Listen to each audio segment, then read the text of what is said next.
Today's lecture is going to focus on the important relationship between stress and illness, specifically how instances of stress can cause one to become physically or even emotionally ill as well. We're going to talk about both physical and emotional stress, and we're going to examine the biological and psychological components of what stress is. So before we get into that, let's determine what is stress. Well, stress isn't really an event, nor is it an outcome. It's more like the way that you appraise a stressful situation. So on the one side, we have what we define as a stressor, and that's something that would induce stress, like, say, having an exam due, or not having enough money to pay your rent even though your rent is due.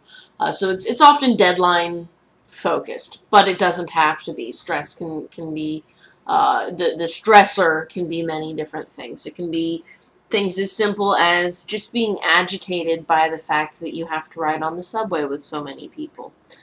And then on the other side is the stress reaction, and that's how you deal with that stressful situation. So stress is a psychological state that can cause physical and psychological ailments. And it's any circumstance that can be real, or it can be perceived, it can be imagined. But the main component is that in some way you feel that it threatens your well-being, whether or not it's your ability to survive or just your ability to enjoy your day. It's something that threatens your well-being. One of the really shitty things about stress is that prolonged stress can actually increase your likelihood of death.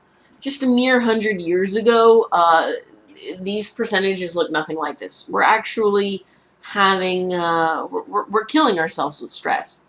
What we see is that prolonged stress is now increasing the risk for our leading causes of death. That's heart disease, cancer, strokes, and chronic lung disease. Now, heart disease, just a mere 100 years ago, only accounted for about 9 to 10% of deaths, and today it's over 30% of death. So these are lifestyle-related killers, and they have to do with, partly, our very stressful environment and the way that we deal with our situation. So in most developed countries, we're not stressed and trying to fight for our lives. So what do we have that's causing us stress? Well, there's a number of things that causes stress, but a lot of it is one of those perceived stresses. So I'll give you an example. I'm stressed out because I'm writing this paper for my boss and it's not coming out the way I had hoped. That's a perceived stressor. Nothing bad is going to happen to me if I don't get this done as soon as possible. But that's one of the things that generates stress in our lives. So one of the fields, and this is actually one of the fields I'm pretty darn interested in, is health psychology. So health psychology looks at the aspects of our lives which deal with physical health and what factors relate to that. So, for instance, a health psychologist might look at foot care behavior in people with diabetes, or they might look at obesity. One of the other things that they look at is stress.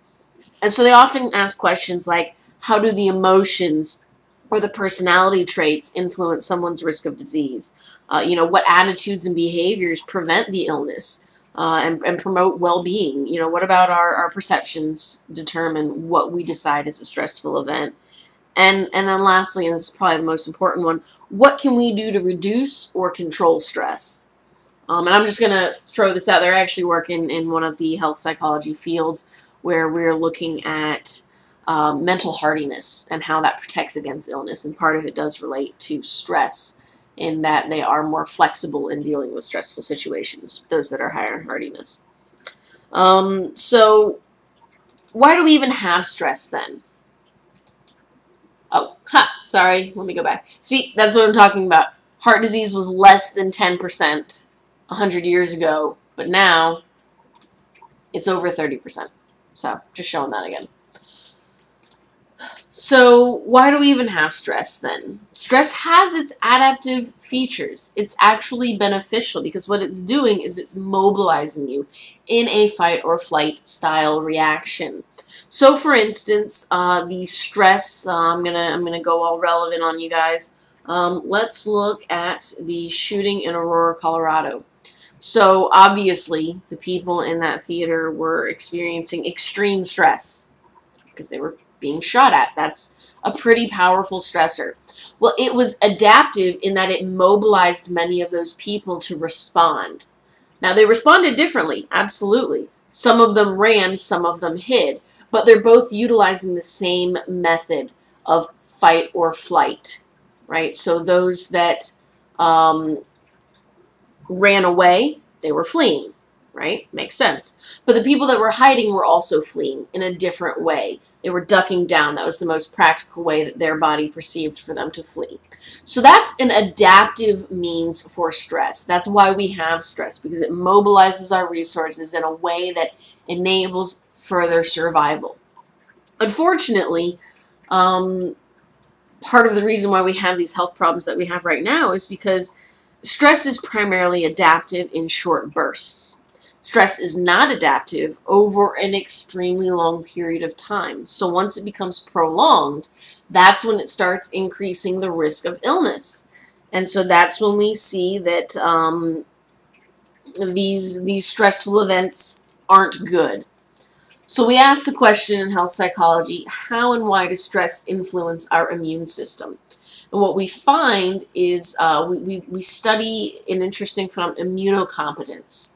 So that's your body's ability to fight off illness. So that's basically like a score for how well your immune system runs. There's not an actual number, but it's a way that we look at immune systems and how well they function. And what we find is that in short instances of stress, it actually boosts your immunocompetence. However, in prolonged stress, it actually decreases your immunocompetence. So I don't know about you guys, but I had this every single year in college. I would get sick twice a year, every single year, right after exams. Both semesters, without fail. And that was because I was going through the prolonged stress of exam time. And then I finally reached the end of exams, and my body can no longer take it. It lets go, and it becomes overwhelmed with illness. So one of the best things to do during exam time is actually to reduce your levels of stress so that you can boost that immunocompetence. One of the other ways that you can do this is really at how you appraise a stressful situation. So it's basically you have two options. You have a stressful situation. We're going to call that the stressor, remember. So we have the stressor, and you can appraise it as one of two ways. You can say that it's a challenge or it's a threat. When it's a challenge, what you're saying is, all right, something hard is coming up. I'm going to do my damnedest to do as best as I possibly can. Threat, on the other hand, is when you say, oh my gosh, I can't handle this. This is too much. So if you perceive the event as a threat, then you often become stressed. If you perceive it as a challenge, then you often become focused. So short-lived stresses often lead to seeing it as a challenge. However, the long-term threats or the long-term stressors are often perceived as threats because it's something that you're less able to escape. So, let's take an example of, exams. I couldn't escape those stressors. It's not like, oh, hey, there's a snake, I'm going to run. That's a momentary stress. But when you have the long-lived stress of knowing that you have exams, and then if you don't score well on those exams, then you're not going to get into grad school. And if you don't get into grad school, you're not going to get into, the programs that you want to get into to be a professor and to do research. That's my story, right? So that's part of how it compounds and becomes a stressful, prolonged, threatening event that leads to stress and distraction. So let's look at the biological function of stress and how it operates. So if you go way back to our earlier lectures when we were looking at communication, if you remember, I spoke about how there were two types of communication. There's neural communication and there's hormonal communication, and that they often work in conjunction with one another. They supplement each other. So the stress response system is, once again, being guided by both the slow and the fast communication of your body.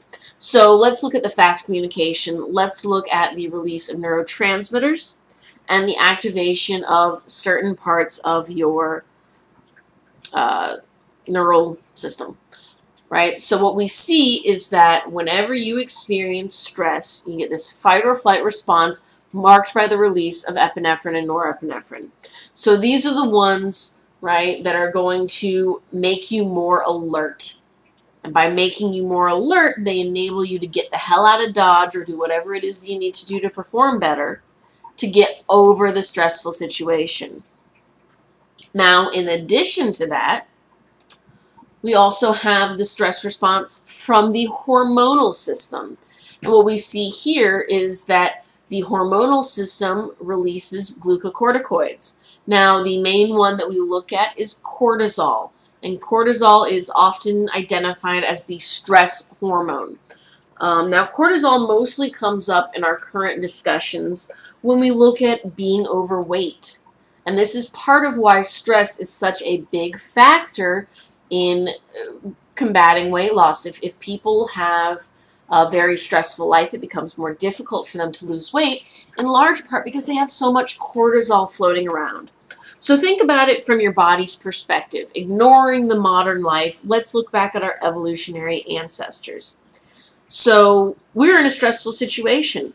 Let's say that our body perceives the stressful situation as something that might mean, holy shit, guys, we're not going to get food soon. That's what your body is interpreting stress as. Your body is saying, I need to run and I need to get out of here, so I need to slow down digestion, but on top of that, I need to also hold on to everything that I can in my reserves.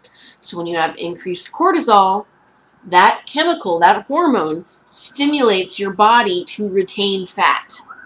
So it holds on to that in the hopes that it will enable you to survive for a longer period of time. Unfortunately, in this day and age, coming by food isn't exactly a huge problem for most people that are experiencing these types of cortisol stresses. So we get fatter, more stressed out people. So now let's look at the general process of becoming stressed. What are the stages of stress? Well, it turns out that it's actually about a three-stage process. And we call this the general adaptation syndrome. So your body and your brain in particular are really interested in predicting events. That's mostly what your body cares about. So once it knows what to expect, it generally relaxes for a little while.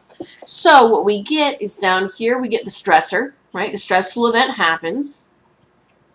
And then we become low in our stress resistance for a very brief period of time. And this is the shock phase, if you will. Then we begin to kind of know what's going on, expect it, okay, I'm dealing with the stress, And this phase is known as resistance, and this is when they cope with that stressor. But a lot of this takes energy. To be able to stay in the resistance phase requires a lot of energy. And ultimately, the body just can't keep that up. It just can't keep it up for a long period of time. And so all of the reserves for dealing with the stresses become depleted. And you hit what's known as the exhaustion phase. And during this point, you actually begin to drop in your stress resistance. And you may actually go lower than the shock phase. So the general adaptation syndrome helps to kind of explain how stressful situations can have a mild benefit in the beginning, but then become seriously maladaptive towards the end and in long-term stressful situations. One of the things that's really interesting when we look at the genetics of what's going on here is that we actually see that, you hear all the time, stress ages you. right? You look at the president. He has way more gray hair than he has now, or than he had 4 years ago. Now, sure, he's aged 4 years, but part of that may be due to stress. There's reason to believe that if he wasn't president, his hair wouldn't be quite as gray anymore. So the reason why we believe this is happening is actually because severe, prolonged stress shortens what's known as your telomeres. So your telomeres are these caps on the end of your chromosome. And they actually, basically, every time that a cell divides, part of the telomere goes away. And it keeps doing this, and it keeps doing this. And eventually you reach a point where your telomeres just can't really reproduce. They essentially almost like go away. They don't actually get to that point, but they get smaller and smaller and smaller. And so what we see is that the severe stress shortens the length of your telomeres. So if someone is going through an extremely stressful situation, they could have telomeres that suggest that they're 10 years older than they actually are. So this is part of that artificial aging from stress, is that it actually changes your telomeres. So what causes stress then? Well, pretty much anything, you name it. What we see though is that as a whole, stress goes down as we age, which is a really big benefit. So part of the reason for that is that a lot of major life events are just happening in your late teens and 20s and 30s. This is when you're getting married, this is when you're in college, this is when you're, going out and socializing a lot, this is when you're having young children in the house. So it's understandable that these are the most stressful times of your life. And basically what we see is that about 40%, about 38 to 40% of 18 to 20-year-olds are experiencing high levels of stress at this moment. But less than 10% of those who are 75 years old or older are experiencing high stress. So, it makes sense if you think about what events are happening when, and what we find is that there are lots of things that lead to stress. Losing somebody you care about, losing a job, ending a marriage, starting a marriage even. Getting a promotion also has a lot of these impacts. So it's not always necessarily negative events that lead to stress, but positive events like having a new family member, getting a new pet. All of these are stressful events. But again, this whole lecture is really about how stress can impact your likelihood of illness. And what we see time and time again is that stress leads to elevated blood pressure and clogging of the arteries. There are a number of reasons for this, and we're going to talk about those. But basically, the primary reason that we see is that people who react to stress in an elevated way, we're going to talk about two types of people here in a moment, have higher incidences of CHD or coronary heart disease than individuals who react to stress in a much more laid-back manner. And this part of the reason why is because all the hormones that are being released are telling the body to generate plaque. Generating plaque clogs the arteries. So that's why we're seeing that those that are experiencing high levels of stress and reacting to it in a stressful way are generating plaque, which is clogging their arteries and causing heart attacks. So what we look at here is two different types of personality. Now when we get into the personality lecture, we're going to look at traits, not types. So this is not the main way of looking at personality. This is only a personality type dealing with how you deal with stress. So type A people are competitive, impatient, aggressive, and they get angry easily. Type B people are easygoing, they're just chilled and relaxed, and they don't get upset that easily. Well, not surprisingly, type A people are more likely to develop CHD because they're releasing a constant string of hormones that are telling the body to generate plaque. Fun fact about type A personalities, I find this to be hilarious. You will often see, and they did a study on this, that people with type A personality are significantly more likely to pull through a parking space than they are to park in the, so if you've got two parking spaces, one in front of the other. If both of them are open, a type A person is more likely to pull through and park than a type B person. The reason being that a type A person would rather not waste the time to back out of the space later and would rather drive forward. So that's what I mean when I say that they're impatient. You know, they're hard driving. They're very aggressive. But again, what we see is that they are more susceptible to coronary heart disease.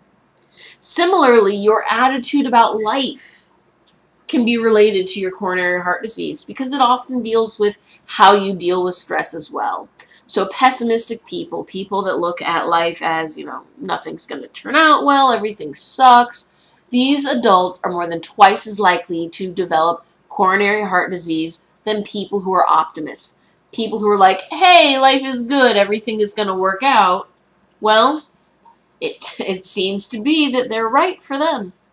So, what's the quote? Whether you believe you can or you can't, you're right. Well, that's oftentimes the truth here. It's how you respond to a situation that really determines what the outcome is. How you respond to stress could have lasting impact on your physical well-being.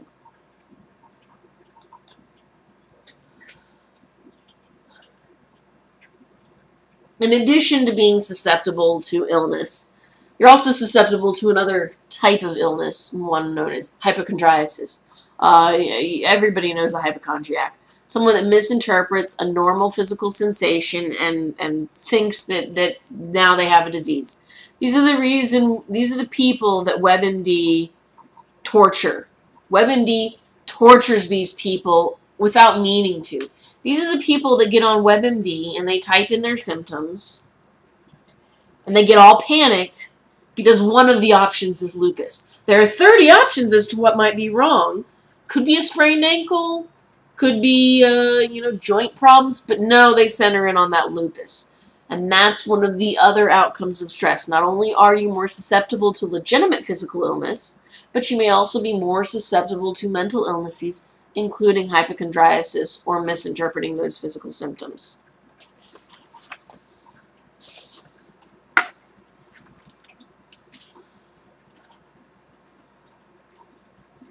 So let's look a little bit deeper now, and let's look at the immune system and how the stress actually operates.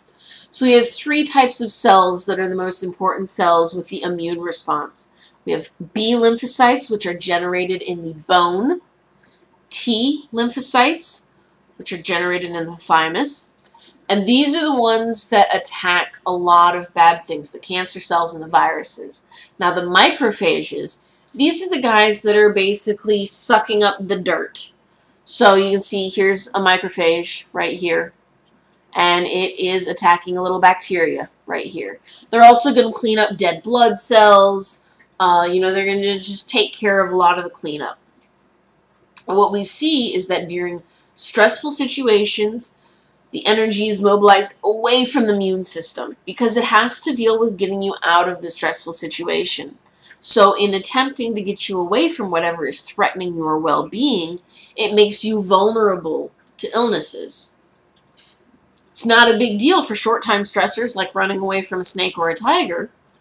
However, for the long-term ones, that's why we see that people become more susceptible to these illnesses.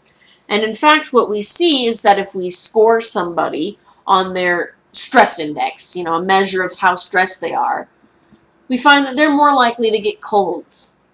In fact, those with the highest life stress scores were most vulnerable when exposed to an experimental cold virus.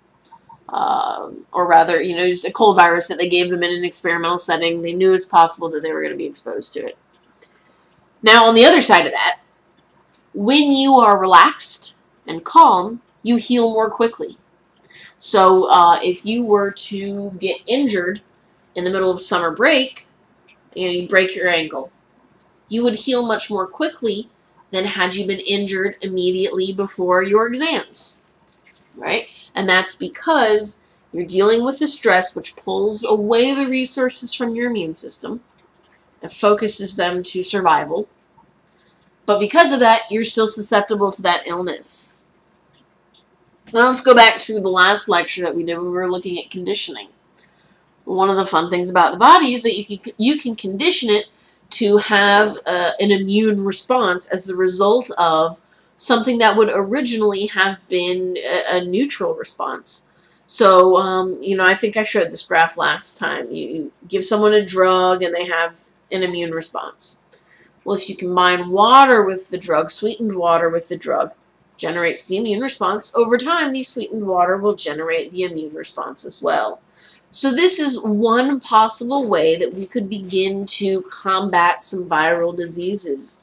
However, the fact of the matter is that the consequences of experiencing high-level stress are very real. So the best ways that you can deal with these high levels of stress, because no matter what, you're going to experience stressful situations, you want to reduce your chance of heart disease, immune suppression, or autonomic nervous system effects like hypertension and headaches.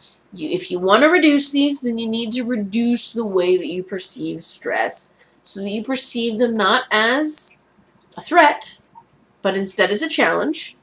And you find ways throughout the day and throughout your life to relax and try to calm yourself down. Now, that's just a beginning of what the next lecture is really going to capture. Next lecture, we're going to talk about combating stress and how you can handle stress in a positive way that might enable you to get over the negative side effects of stress and, in fact, come out of it better than you did before. So that's it for today, guys. Look forward to seeing you next time. Feel free to ask me any questions.